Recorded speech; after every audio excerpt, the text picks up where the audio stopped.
Who thought that shot was okay?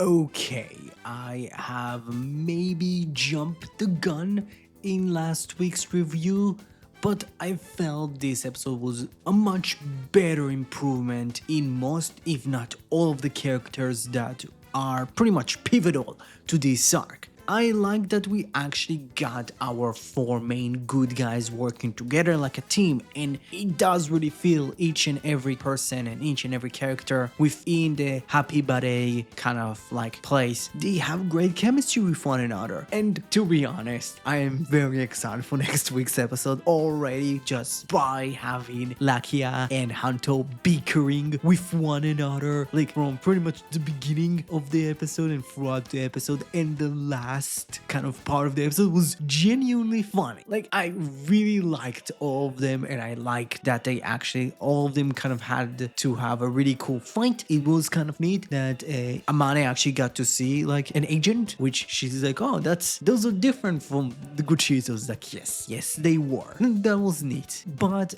what I can say specifically in the improvement kind of pile, and that is, I was kind of wrong about the entire Granutz's world story. I still don't like Liz. I think Liz as an archetype is boring. I don't like the old cutie, oh, I'm the princess. Like, no, fucking give me like a cool character. I don't know. It could be me, but she just feels kind of one-dimensional. At least, like, I don't know. She doesn't, like, at first, she's not connecting to me. I don't like that type of character. Because of that, I would always kind of be slightly negative towards her and the way she's being directed.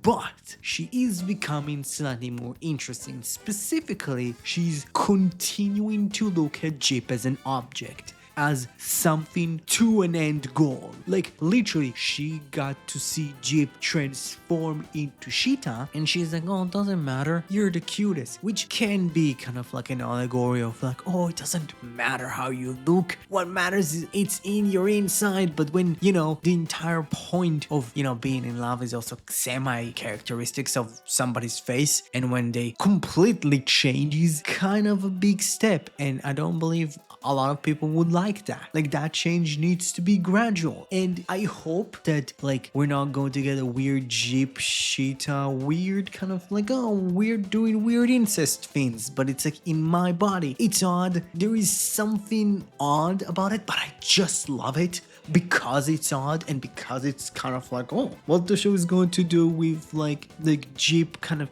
gaining the look of Sheeta. That's like something that I'm actually semi-compelled by. If it's like Jeep just going nuts and at some point just declaring themselves as Sheeta, that would be interesting. Like, I would like that. While also I am now more interested in Boca, which is the dad of Liz, which he's cool because not only he's not okay with the marriage, he kind of seems to kind of brush off Liz a lot. Like, a lot of parents that have some power and they kind of get that their kids kind of want to gain some sort of control. So he pretty much sets up a little meeting with Lango. And he kind of understands that the dark traits are something that is very addictive and they're really good. And they pretty much semi-strike a deal, which pretty much means, turns out to be Boca's family owning Stomach Inc.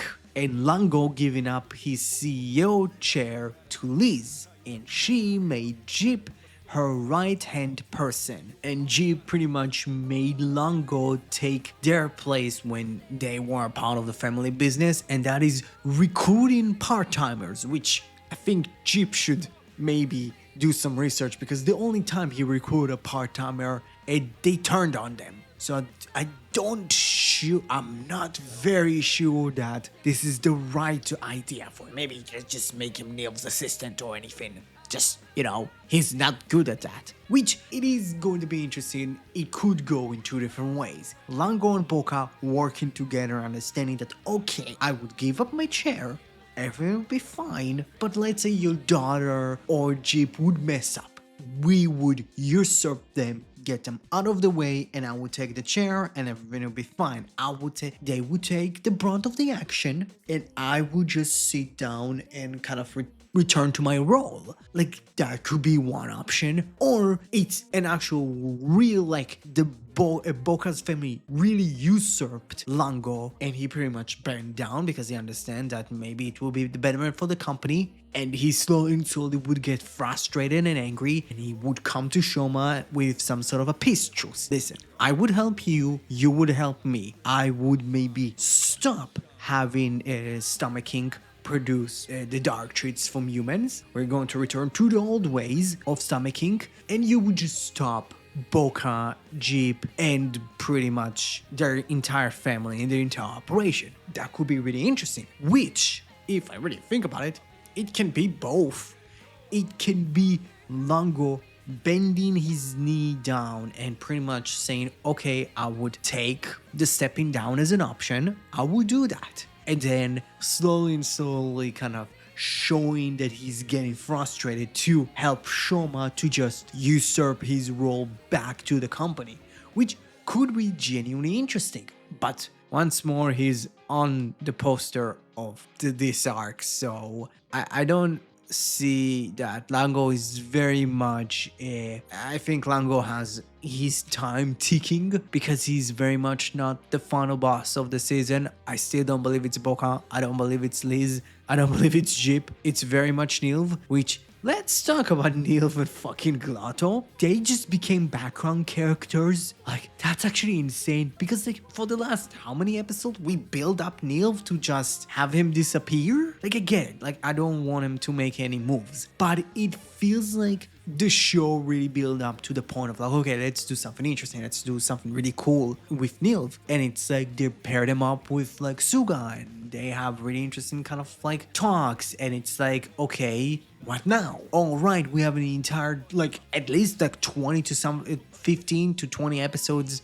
No, it's less than 20. It's like we have at least 6 to 9 episodes before he gets the treatment of being the final boss. But like, now he's just kind of like treading waters, and it would be kind of difficult for him to feel important when the time is right. Glotto is practically a background character. Literally, the last thing she did is almost 2 months ago, and that is dropping the big truth bomb of Shoma being the runt of the family in front of Lakia and Hanto, and that's it. Like, she, I think, hurt the most from this entire story, and it's like, what the fuck happened? Because like, they very much like build her up to be the strongest, and even when she was quote unquote defeated by Shoma like 2 months ago, it was barely a defeat.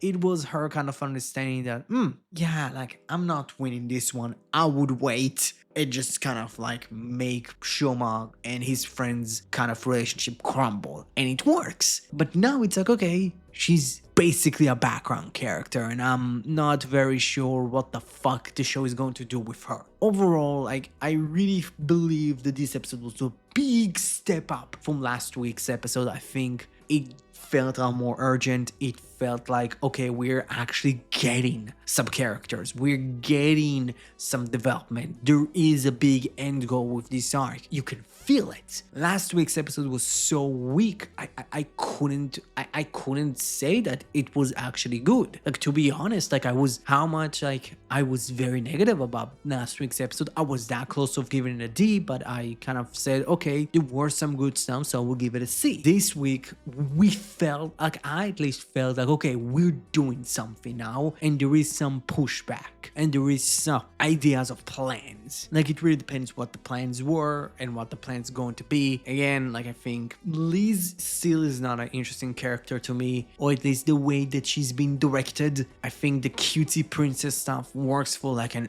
early odds kind of like character, but like late 30s is just boring. It's a character that just, I don't know, I just don't like the archetype. I'm sorry.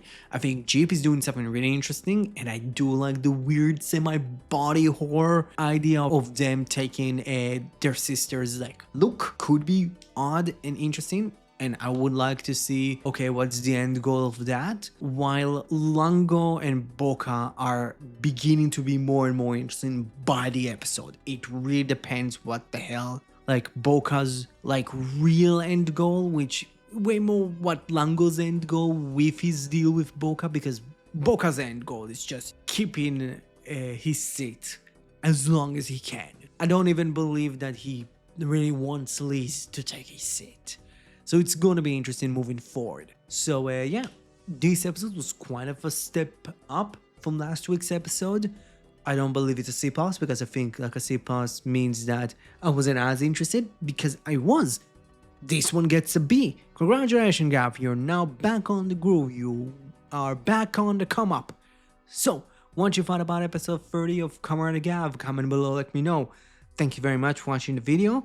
If you liked it, please smash that like button. Also, if you haven't helped your subscribe button achieve its true goal of becoming a subscribe button, please smash that subscribe button. Don't forget, please watch my Kamen Saber video. I'm not calling Kamen Saber trash. That's the name of the show that I introduced with Kamen Saber. You're going to kind of like see it moving forward in the next couple of months. Don't forget, you're the only one that can prevent forest fires. Thank you very much, and have a great rest of your day. Bye bye.